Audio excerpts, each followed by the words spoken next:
dia dalam membangun sebuah mesin rekomendasi. Nah, contohnya seseorang sering menggunakan Netflix untuk web atau aplikasi ketika dia menonton film streaming. Nah, biasanya ketika kita menonton film. Nah, film-film tersebut tuh bakal direkomendasikan oleh Netflix. Rekomendasi film yang sering kita tonton misalkan. Nah, misalnya rekomendasi cara kerjanya seperti itu juga.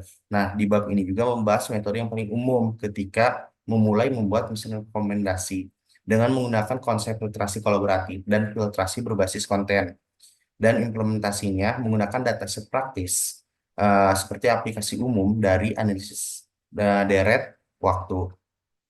Oleh sebab itu, pada bab ini menjelaskan bahwa data mesin rekomendasi pada perusahaan itu sering menggunakan ramalan penjualan, ramalan anggaran, atau ramalan produksi dalam siklus perencanaan mereka, supaya bisnis mereka bisa dengan mudah untuk mengidentifikasi para pelanggannya itu mau apa.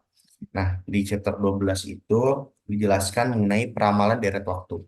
Pada bab ini dijelaskan mengenai peramalan deret waktu dengan dimulai menyoroti perbedaan antara model prediktif terpimpin standar dan model peramalan deret waktu. Bab ini juga mencakup metode peramalan deret waktu mulai dari dekomposisi deret waktu, rata-rata bergerak, perataan eksponensial, regresi, metode ARIMA, hingga metode berbasis pembelajaran mesin menggunakan teknik jendela. Nah, bab ini juga menjelaskan praktek dalam membangun model peramalan deret waktu yang kuat, menyoroti aspek seni dalam prosesnya. Saran-saran, nah ada saran-saran praktis juga seperti pemahaman metrik yang digunakan, plotting deret waktu untuk mengidentifikasi pola, pemeriksaan stasioneritas, identifikasi tren dan musiman, menekankan eksplorasi dan evaluasi yang cermat dalam memastikan pemilihan model yang tepat dan pemeliharaan yang berkelanjutan. Nah, selanjutnya di chapter 13 itu di deteksi anomali menjelaskan bagaimana pencilan dalam data dapat dideteksi dengan menggabungkan beberapa tugas ilmu data seperti klasifikasi, regresi, dan pengelompokan. Nah, ini tuh untuk misalkan peringatan penipuan yang diterima dari perusahaan kartu kredit adalah hasil dari penerapan algoritma deteksi anomali ini. Nah, variabel target yang akan diprediksi adalah apakah sebuah transaksi adalah pencilan atau tidak.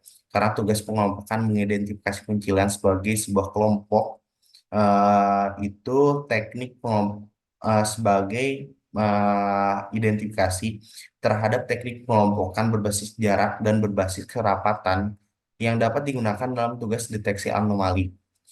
Dalam ilmu data, tujuan deteksi anomali ini itu untuk mengembangkan model representatif untuk mengeneralisir hubungan antara atribut masukan dan atribut target. Sehingga kita itu dapat memprediksi nilai atau kelas dari variabel target yang ada. Nah, selanjutnya di chapter 14 itu menjelaskan mengenai seleksi fitur. Nah, pada bab ini diperkenalkan langkah pemrosesan yang sering muncul untuk latihan pemodelan prediktif yang sukses dalam seleksi fitur. Nah, seleksi fitur ini dikenal dengan beberapa istilah alternatif seperti pembobotan atribut, reduksi dimensi, dan sebagainya. Ada dua gaya dalam seleksi fitur ini, yaitu gaya penyaringan dan gaya pembungkus, di mana gaya penyaringan itu sebagai atribut kunci sebelum pemodelan, sedangkan gaya pembungkus itu memilih atribut selama proses pemodelan. Nah, beberapa metode berbasis penyaringan ini itu seperti PCA atau analisis komponen utama, keuntungan informasi, dan C-square. Beberapa metode tipe pembungkus itu seperti seleksi maju dan eliminasi mundur menjadi bahasan utama yang akan dibahas dalam bab ini. Nah, selanjutnya terakhir di chapter 15 itu mengenai pembahasan memulai dengan rapid miner. Nah, pada bagian awal di bab 15 ini itu dijelaskan mengenai gambaran yang baik untuk tindakan-tindakan dalam menggunakan rapid miner.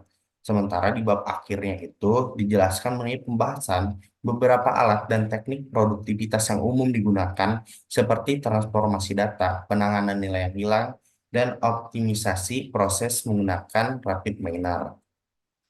Mungkin sekian penjelasan mengenai presentasi, mengenai overview data science dari saya.